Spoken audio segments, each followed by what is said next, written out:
I don't know if that's the fastest way, but it is a way.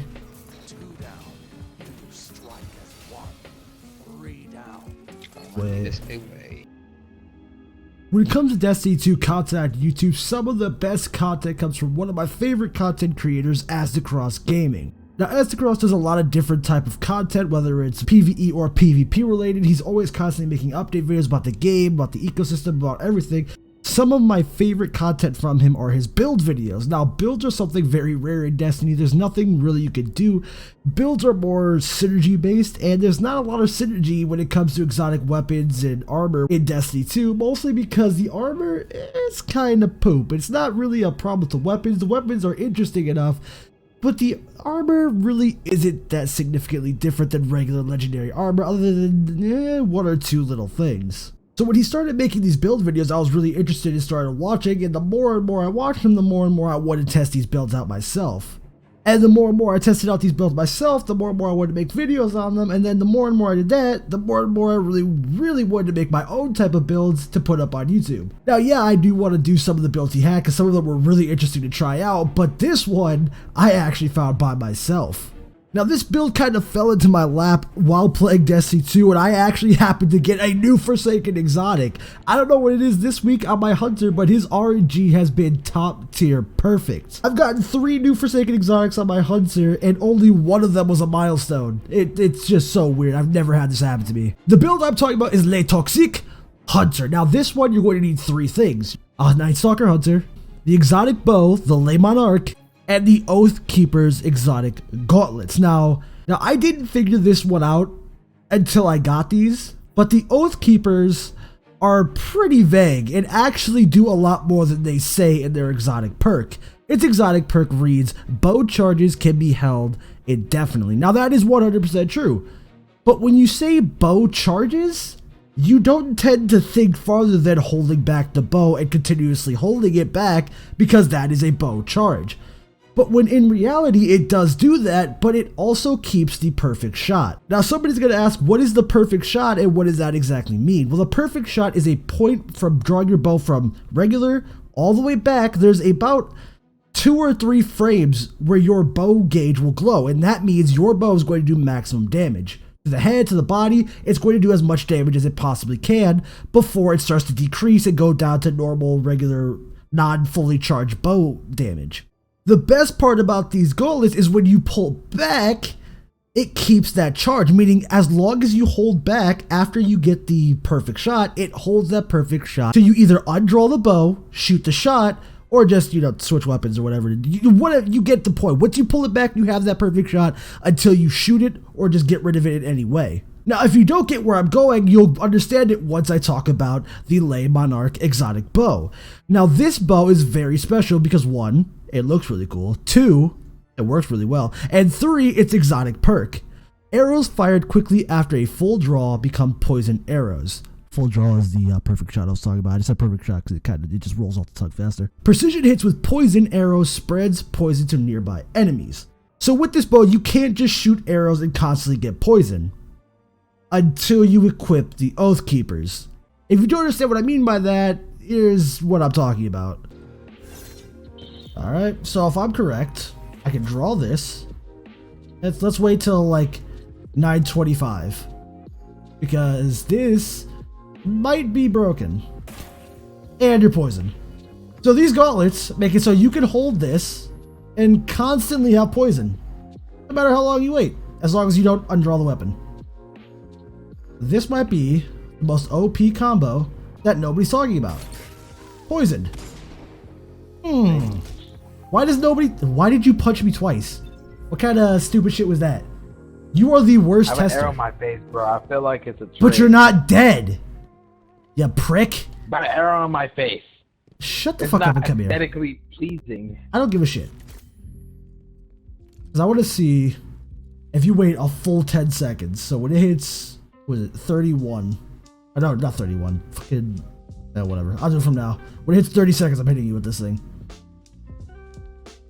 At least I know to be prepared.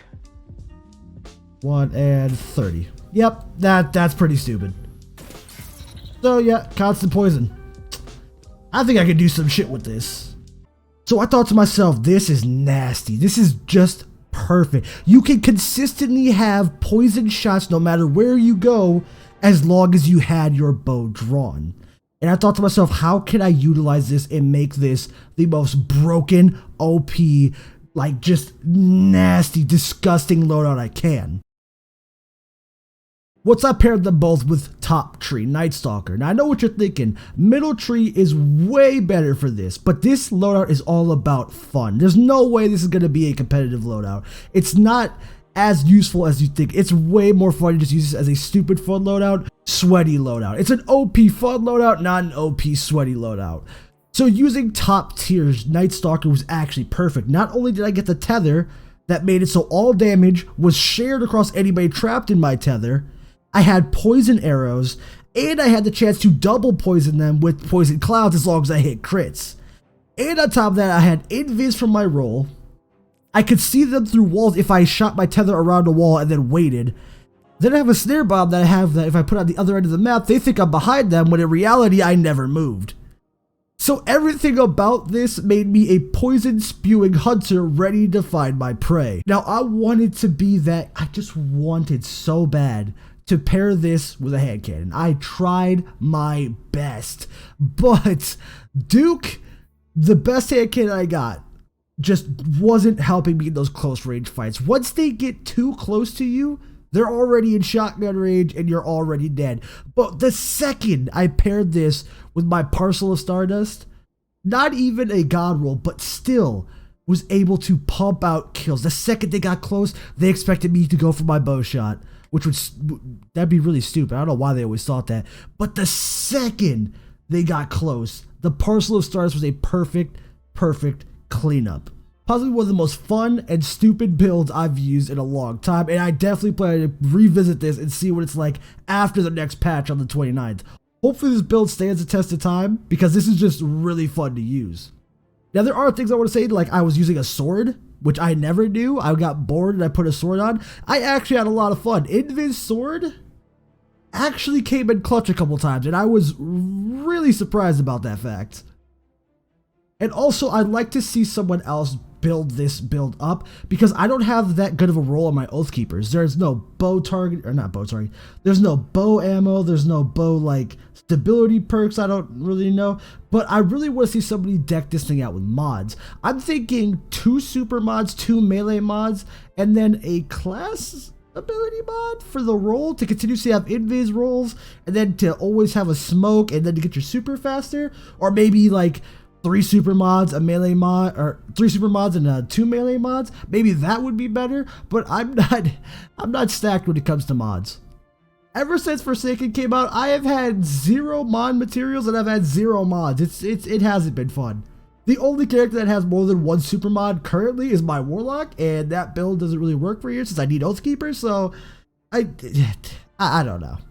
So I'm going to tag Asdacross in this, and I want him to see this, not because I just want him to watch my videos, because, you know, I really would appreciate it, but I would love to see him improve on this build, add mods to it, change up maybe a different hunter subclass would do better. Maybe the middle or even bottom tree would do better. I did test this build with the middle tree, and I didn't really feel anything, so I just stuck with top tree. But you never know, maybe he could find something I didn't.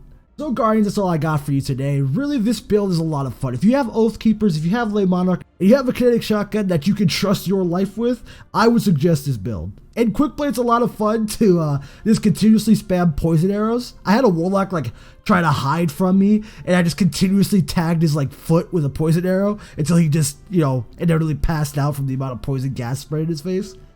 I even had one hide behind a pillar, heal, and not push me again, but because somebody else rushed and I still had my poison arrow up and I domed him with it, the cloud was able to spread to him and keep him weak enough for me to rush around with a shotgun. The build's a lot of fun, and I really do want to test some more with it. So guys, I hope you enjoyed this video. If you do, remember to hit that subscribe button to see more like it, and I will see ya in the very next video. Peace out.